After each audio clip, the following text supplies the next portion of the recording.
All right, good morning. So I have to sand this cabinet here. I've got, let me just see, there we go. I put Bondo on here to fill up all the holes. What it was is I forgot to do a finished end on here. Usually if I'm going to do a finished end, I'll put biscuits and clamp it.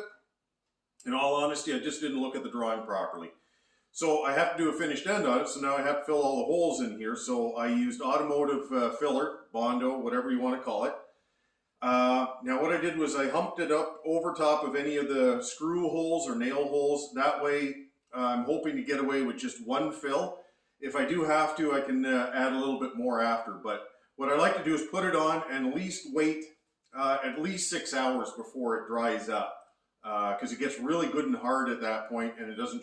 Right now, when you put it on, it'll shrink back slightly. But once it's dry, then you won't have any problem sanding it. The nice part about this material as a filler is it dries hard, which means when you sand it, it will basically go at the same sanding rate as what you're sanding here, whether it's hardwood or anything like that. So this is my preferred method of doing this. Other people have other ones, but I've had the best results of this. So I'm going to sand it, and I'm going to put a base coat on it and 2 top coats over top of this in a green color, which is going to match that edge right there. I've already got the paint, but this is the best way to do it. And automotive Bondo works on everything. I've actually done a couple of drawer fronts that had knots in it and other things like that. And I showed how to fill that as well. I think I might add that to this video. But it's a time saver and a game changer when it comes to doing any kind of paint finish. I would highly recommend that you put this in your arsenal of cabinet tricks, because I use it all the time. Anyways, I'm going to do a little time lapse, and you can see this prep work on this. All right.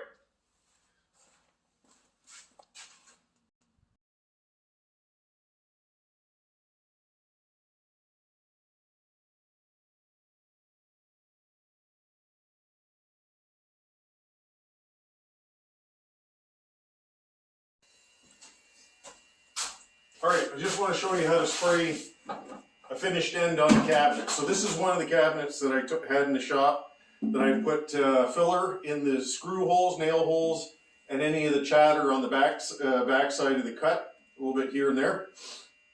Anyways, when you're painting a finished end on a cabinet that's attached, like this one, what you want to do is you want to tilt it at about 30 degrees, and you're going to spray like this, and your spray is going to go down. It's going to slightly go inside the cabinet, but it's very minimal.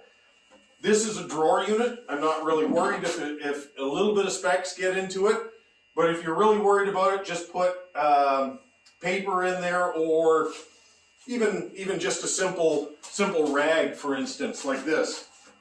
Just put this inside like that, and then spray away. So I'm going to do this. I'm going to show you what I mean by this.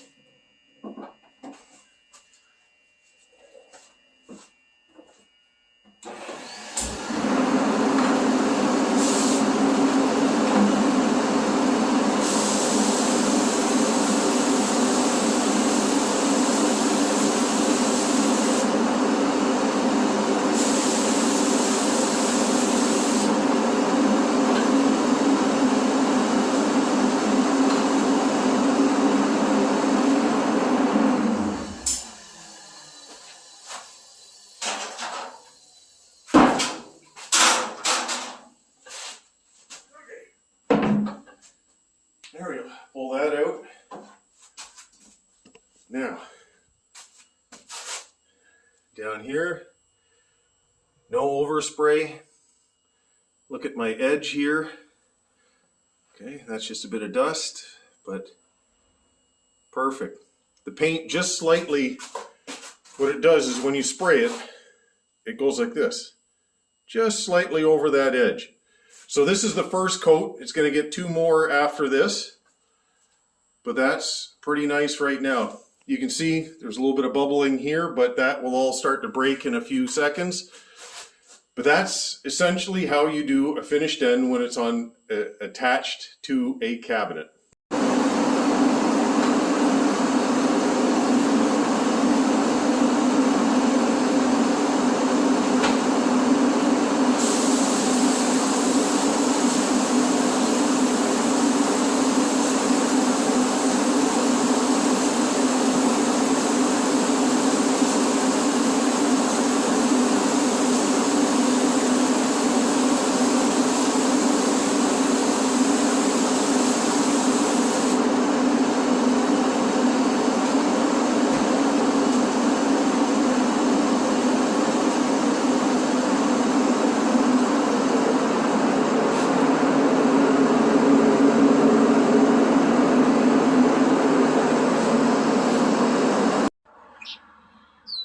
All right, good morning everyone.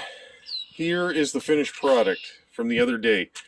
So this was the cabinet that I had to do the filling with Bondo, or automotive filler. So I filled it. I made sure that it was sitting proud, meaning that it was humped up a bit, so that when it shrunk back, I was still able to sand it flush.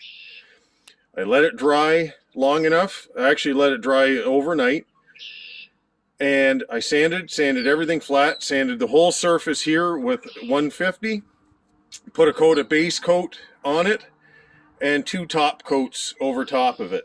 And as you can see, everything came out perfectly. Anyways, hopefully that's helpful for you.